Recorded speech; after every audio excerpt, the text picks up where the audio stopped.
غزوہ ہند سے کیا مراد ہے؟ اکثر کشمیر میں جہاد کرنے والی تنظیمیں اپنے پمفلٹ میں اس کا ذکر کرتی ہیں اور جس کا حوالہ بھی دیتی ہیں۔ حدیث صحیح ہے، لیکن حدیث میں اصل میں دو غزوات کو جمع کیا ہے ایک حدیث میں۔ عصابتان من امتی احرزہم اللہ من النار، حضور نے فرمایا میری امت کے دو لشکر، دو گروہ ایسے ہیں جن کو اللہ نے آگ سے بچا لیا ہے، آگ سے گویا کہ چھٹکارا ان کا ہو گیا ہے۔ عصابۃ تغزو الہند، ایک گروہ وہ ہوگا جو ہند پر حملہ کرے گا، وعصابۃ تکون مع عیسیٰ ابن مریم، دوسرا گروہ وہ ہوگا جو عیسیٰ ابن مریم کے ساتھ ہو کر یہودیوں سے اور دجال کے خلاف جنگ کرے گا۔ اب ان دونوں کا ایک حدیث میں ہونا لازماً میرے نزدیک ثبوت ہے اس کا کہ یہ سائملٹینیس ہوں گے، ورنہ غزوہ ہند جو ہے وہ تو محمد ابن قاسم بھی آئے تھے، اکیلا غزوہ تو پھر وہ ہو چکا، پھر وہ حدیث کا منشا پورا ہو چکا، پھر اب آپ آگے اس کو کوٹ نہ کیجئے۔ اسی طریقے سے پھر محمد غوری نے بھی حملے کیے اور محمود غزنوی نے بھی کیے، یہ ابھی 200 سال پہلے جو ہے وہ احمد شاہ ابدالی بھی آئے تھے۔ یہ نہیں ہے، یہ ہوگا جب اس علاقے میں انشاءاللہ پاکستان افغانستان میں وہ خلافت علی منہاج النبوہ کا نظام صحیح قائم ہو جائے گا، متمکن ہو جائے گا، پھر یہ دائیں اور بائیں، شرق اور غرب میں دونوں طرف ایکسٹینشن ہوگی، اور ہند کی طرف بھی اور ادھر دوسری طرف یہ کہ یہودیوں کے، اسرائیل کے اور یہودیوں کے خلاف جنگ ہوگی۔ یہ ان کے بارے میں ہے، یہ نہیں ہے جو اس وقت جو ہے کشمیر میں جا کر کر رہے ہیں، یہ خامخواہ انہوں نے اپنے اوپر اس کو چسپاں کر لیا ہے۔ عرب جو ہے وہ اندر سے کھوکھلے ہو چکے ہیں، عیاشی میں، دولت میں، پیسے میں، دولت پیسہ عیاشی اس کی وجہ سے کھوکھلے ہوئے۔ یہاں میں آپ کو دو حدیثیں سنانا چاہتا ہوں۔ سنن ابن ماجہ کی روایت ہے حضرت ابو ہریرہ سے رضی اللہ تعالی عنہ، قال قال رسول اللہ صلی اللہ علیہ وسلم اذا وقعت الملاحم بعث اللہ بعثا من الموالی هم اکرم العرب فرسا واجودہ سلاحا یؤید اللہ بهم الدین، رواہ ابن ماجہ عن ابی ہریرہ رضی اللہ تعالی عنہ۔ جب ملاحم کا دور شروع ہوگا تو اللہ تعالیٰ اٹھائے گا ایک لشکر یا لشکروں پر لشکر موالی میں سے۔ موالی کون؟ عربوں نے جب فتح کیا تھا اس پورے علاقے کو خلافت راشدہ کے دوران، اور پھر وہ لوگ جو ہے، ایک رائے تو یہ تھی کہ انہیں غلام بنایا جائے سارے آبادیوں کو، لیکن یہ کہ حضرت عمر کا اجتہاد تھا، اس کے مطابق جو ان کو غلام نہیں بنایا گیا تو وہ موالی کی حیثیت رکھتے ہیں۔ عربوں میں دم نہیں ہے، موالی میں سے لشکر اٹھیں گے کہ جو در حقیقت حضرت مہدی کی حکومت کو قائم کرے گی۔ دوسری حدیث سنیے عن عبداللہ بن الحارث رضی اللہ تعالی عنہ، اور یہ ابن ماجہ کی روایت ہے، قال قال رسول اللہ صلی اللہ علیہ وسلم یخرج الناس من المشرق فیوطئون للمہدی یعنی سلطان، لشکر نکلیں گے، لوگ آئیں گے مشرق سے، اور وہ حضرت مہدی کی حکومت کو جمائیں گے اور قائم کریں گے۔ اب ذرا نوٹ کیجئے کہ جزیرہ نما عرب کے مشرق میں کون سے ملک ہیں؟ 3، ایران، افغانستان، پاکستان، یہ 3 سالڈ مسلم ممالک، مسلم آبادی اکثریت۔ ویسے تو یہ کہ آگے ہندوستان میں 20 کروڑ مسلمان ہیں، لیکن وہ 20 کروڑ جو ہے وہ تو 80 کروڑ کے اندر تحلیل ہو جاتے ہیں غیر مسلموں میں، لیکن یہاں جو معاملہ ہے یہ خالی اکثریت ہے۔ ان میں سے ایران کا معاملہ جہاں تک ہے، نمبر 1 یہ کہ وہ شیعہ عقائد کے حصار میں بند ہے، اس سے ادھر ادھر ہونا اس کے لیے ممکن نہیں۔ حدیث میں یہ بھی آتا کہ اصفہان سے 70,000 یہودی دجال کا ساتھ دیں گے، لیکن بہرحال خراسان ایک صوبہ ہے افغانستان کا اس وقت بھی شمال مشرقی کونے میں، مجھے امید ہے وہاں سے خیر کی، کیونکہ خراسان کا لفظ وہاں پہ شامل ہے، اور حضور کی حدیث میں بعد میں آپ کو سناؤں گا کہ خراسان سے فوجیں چلیں گی جو یروشلم کو دوبارہ حاصل کریں گی، فتح کریں گی۔ جیسے پہلے یروشلم کھویا عربوں نے تھا، دوبارہ حاصل کیا تھا کرد نے، کرد خون صلاح الدین ایوبی رحمت اللہ علیہ، ایسے اب پھر عربوں نے کھویا ہے، لیکن لینے والے خراسان سے لشکر آئیں گے۔ یخرج من خراسان رایات سود لا یردها شیء حتی تنصب بیلیا، خراسان کے علاقے سے کالے علم لے کر لشکر چلیں گے جن کے روح کو کوئی موڑ نہیں سکے گا جب تک کہ وہ جا کر یروشلم میں نصب کرے۔ اس کے بعد نام آتا ہے پاکستان کا۔ یہ ہے میری اور آپ کی داستان، اور یہ ہے سبب جس کی وجہ سے کہ میں آپ سے یہ گفتگو کر رہا ہوں۔ اصل میں تو کس لیے؟ محض ایک علمی استفادہ، محض اپنی بعض آراء کو ظاہر کرنے کا شوق نہیں، بلکہ یہ کہ اپنی ذمہ داری ہم پہچانے کہ ہم کس مقام پر کھڑے ہیں۔ دیکھیے، اس پاکستان کے بارے میں یا ہندوستان کے بارے میں علامہ اقبال نے کہا تھا اپنے ترانہ ملی میں، میرے عرب کو آئی ٹھنڈی ہوا جہاں سے، میرا وطن وہی ہے، میرا وطن وہی ہے۔ اور مجھے بتایا گیا کہ سنن ابی داؤد میں یہ روایت موجود ہے کہ حضور نے فرمایا کہ ہندوستان کی طرف سے مجھے ٹھنڈی ہوا آتی، اگرچہ مجھے وہ حدیث ابھی نہیں ملی ہے، لیکن حزب التحریر کا ایک کارڈ مجھے ملا تھا، تو اس میں اس حدیث کا اور اس میں ابن داؤد ابو داؤد کا روایت کا حوالہ موجود تھا۔ لیکن میں جو چیز آپ کو بتا چکا ہوں وہ یہ کہ الف ثانی کا پورا تجدیدی کارنامہ اس ہندوستان کی سرزمین میں ہوا۔ مجدد الف ثانی شیخ احمد سرندی، شاہ ولی اللہ دہلوی، سید احمد بریلوی، وہ تو ہمارے پاکستان میں آ کر جو ہے ان کا خون جذب ہوا ارض پاکستان میں۔ پھر شیخ الہند مولانا محمود حسن۔ تحریک خلافت چلی تو صرف ہندوستان میں چلی اور کہیں نہیں چلی۔ آزادی کی تحریک چلی پوری دنیا میں، وہ نیشنلزم کی بنیاد پر چلی، ملے نیشنلزم، عرب نیشنلزم، ترک نیشنلزم۔ ہمارے یہاں چلی تو اسلام کے نام پر پاکستان کا مطلب کیا؟ لا الہ الا اللہ۔ پھر پاکستان قائم ہوا معجزے کے طور پر، بلکہ نازل ہوا ہے لیلۃ القدر میں، انا انزلناہ فی لیلۃ القدر۔ جیسے قرآن نازل ہوا لیلۃ القدر میں، یہ پاکستان بھی نازل ہوا لیلۃ القدر میں۔ اس کا برقرار رہنا ابھی تک معجزہ ہے۔ ہندو یہ سمجھتا تھا، کانگریس سمجھتے تھے کہ جھٹپٹ ختم ہو جائے گا۔ پھر یہ کہ اس کا قرارداد مقاصد کا پاس ہو جانا، مزید بھی اور اضافی دفعات دستور میں آ جانا، اب کمرشل انٹرسٹ کو ربا قرار دے کر حرام قرار دینا، یہ سارے لینڈ مارکس ہیں کہ جو اشارہ کر رہے ہیں کسی چیز کی طرف، معاملہ کدھر جا رہا ہے۔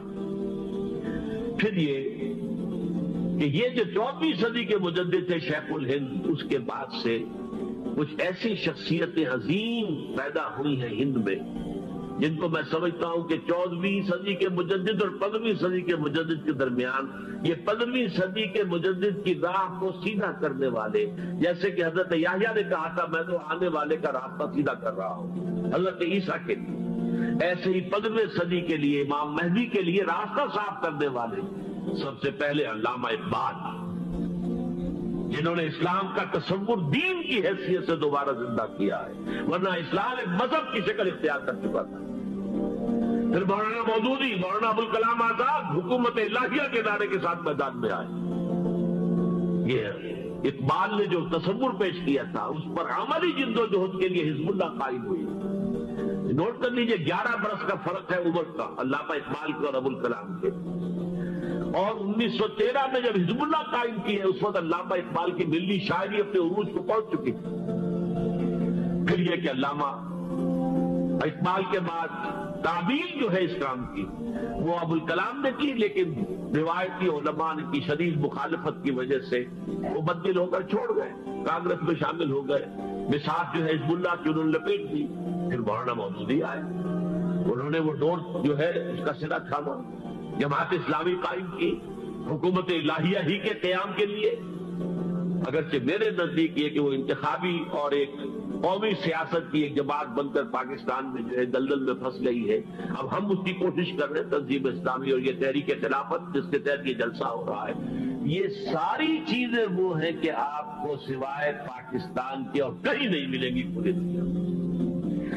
معلوم ہوتا ہے کہ پاکستان کو بہت بڑا رول پلے کرنا ہے اس میں، اور اس کے ساتھ اب جمع کر لیجئے افغانستان کی عمارت افغانستان، اسلامی عمارت افغانستان قائم ہو چکی ہے۔ یہ پچھلے 20 سالوں میں جو کچھ وہاں ہوتا رہا ہے اس سے پہلے تصور نہیں ہو سکتا تھا۔ کابل جو ہے وہ تو جیسے پیرس کا تمدن تھا ویسے کابل کا تھا، وہی لباس، وہی اسکرٹس۔ یہاں جب آئے تھے شاہ ظاہر شاہ سرکاری دورے پر تو ان کی جو ملکہ صاحبہ تھی ان کے ساتھ اسکرٹ میں ملبوس تھی۔ کابل جو ہے وہ بالکل ایک پیرس کی طرح کا شہر تھا۔ آج کابل جو ہے جا کر دیکھیے، علامہ اقبال کے فرزند بھی دیکھ کر آئے ہیں، تو اگرچہ وہ خود میں سمجھتا ہوں کہ خاصے انہیں آپ لبرل کہے، آزاد خیال کہے، لیکن اس درجے متاثر ہو کر آئے تھے کہ انہوں نے یہ کہا افغانستان میں جو میں نے حالات دیکھے ہیں کہ اگر 2-4 اور مسلمان ملکوں کے اندر یہ نظام قائم ہو جائے تو پوری دنیا مسلمان ہو جائے گی۔ یہ سب کچھ کیسے ہو رہا ہے؟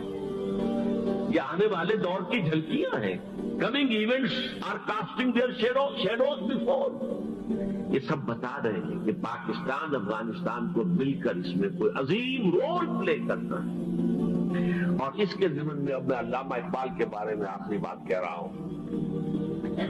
علامہ اقبال کے بارے میں عام یہ خیال ہے، انہوں نے اپنے خطبات میں مہدی کا اور نزول مسیح کا، حالانکہ میں کل پڑھ رہا تھا مولانا سید احمد اکبر آبادی رحمۃ اللہ علیہ کا ایک مقالہ ان کا کہ علامہ اقبال نے ابن خلدون کے بارے میں یہ کہا ہے کہ مہدی کا اور نزول عیسیٰ کا دونوں کا انہوں نے انکار کیا ہے، حالانکہ ابن خلدون نے نزول عیسیٰ کا انکار نہیں کیا، صرف مہدی کا انکار کیا۔ بہرحال علامہ اقبال نے خطبات میں انکار کیا ہے، لیکن یہ کہ اپنی شاعری کے اندر میں چیلنج کرتا ہوں کسی بڑے سے بڑے اقبال شناس کو، ان کا یہ شعر ذرا سنیے۔ خضر وقت از خلوت دشت حجاز آید برون، کارواں زی وادی دور و دراز آید برون۔ خضر وقت، امام وقت، رہنما وقت، قائد وقت، خلوت دشت حجاز کی صحرا کی کسی خلوت گزینی سے نکل کر باہر آئیں گے۔ میں حیران ہوتا ہوں علامہ کے اس فکر پر اور اس مصرے پر۔ یہاں انہوں نے شیعہ اور سنی دونوں کے کانسیپٹ جمع کر دیے۔ شیعہ کا کانسیپٹ یہ چھپے ہوئے کسی غار میں وہاں سے برآمد ہوں گے، اور ہمارا کانسیپٹ ام سلمہ رضی اللہ تعالیٰ عنہ کی حدیث سنا کی، بس چھپے ہوئے ہوں گے وہ وہاں پر، مدینے سے نکل کر آ کر مکے میں چھپ جائیں گے۔ اس خانہ جنگی کی حالت میں لوگ ان کی طرف دیکھ رہے ہوں گے، سوچتے ہوں گے انہیں میدان میں آنا چاہیے، تو پارٹ پلے کرنا چاہیے، امت کی رہنمائی کرنی چاہیے، لیکن وہ چھپیں گے، وہ کارے ہوں گے، وہ اس ذمہ داری کو قبول نہیں کرنا چاہیں گے، جا کے چھپ جائیں گے مکے میں، وہاں سے مکے والے انہیں نکالیں گے، اور وہ کارے ہوں گے، انہیں بالکل یہ پسند نہیں ہوگا کہ یہ ذمہ داری اٹھائیں۔ تو خضر وقت از خلوت دشت حجاز آیت برو، کارواں زی وادی دور و دراز آیت برو۔ کارواں جو چلے گا ان کی مدد کے لیے اس وادی دور و دراز، اس زی عظیم وادی دور و دراز، یہ وادی سندھ ہے۔ وادی سندھ جو ہے ہم سمجھتے ہیں کہ صرف یہ پاکستان اور پنجاب جو ہے یہ اس میں شامل ہے، سندھ اور پنجاب نہیں، افغانستان کا پورا مشرقی علاقہ اس میں شامل ہے۔ جیسے دریائے جیلم سندھ میں جا رہا ہے، جیسے دریائے گلگت سندھ میں آ کر ملتا ہے، جیسے دریائے چناب اور راوی اور جیلم اور یہ سب جا رہے ہیں اور آ رہے ہیں، اسی طرح دریائے کابل کہاں سے آ رہا ہے، دریائے گومل کہاں سے آ رہا ہے، ٹوچی کہاں سے آ رہا ہے، یہ سارا جو ہے ڈرین جو ہو رہا ہے، ایسٹرن جو ہے پارٹ آف افغانستان، یہ سب وادی ہے۔ اس وادی کے یہ دو حصے ہیں، ایک حصہ جو ہے یہ ادھر پاکستان میں ہے اور اسی وادی کا دوسرا حصہ جو ہے وہ افغانستان میں ہے۔ کارواں زی وادی دور و دراز آیت برو، کارواں چلے گا یہاں سے، یخرج ناس من المشرق یؤتون للمہدی یعنی سلطان نہیں، مشرق سے فوجیں چلیں گی کہ جو مہدی کی حکومت قائم کرے گی، اور یخرج من خراسان رایات سود، اور خراسان سے سیاہ پرچم چلیں گے کہ جن کا رخ کوئی موڑ نہیں سکے گا، حتیٰ تنصب بیلیا، یہاں تک کہ وہ جا کر یروشلم سے دفن ہو جائے گی۔ حضرات میں ایک میری گفتگو کا حصہ باقی تھا لیکن میں اسے چھوڑ رہا ہوں، اس لیے کہ گلوبلائزیشن جو اس کی ہوگی، جو خلافت علی منہاج النبوہ کی تجدید کامل حضرت مہدی کے ہاتھوں عرب میں ہوگی، اس سے پہلے اس کے لیے محنت کوشش جد و جہد پاکستان اور افغانستان میں ہو چکی ہوگی جو اسے سپورٹ کرے گی اور وہاں جا کر حکومت قائم کرے گی۔ اس کے بعد گلوبلائزیشن کا جو مرحلہ اس کا ہے وہ حضرت مہدی کے ہاتھوں نہیں ہے، وہ حضرت عیسیٰ ابن مریم ان کے نزول کے بعد ہے، جن کے نزول کے بعد دجال کا خاتمہ ہوگا اور یہودیوں کا استحصال ہوگا۔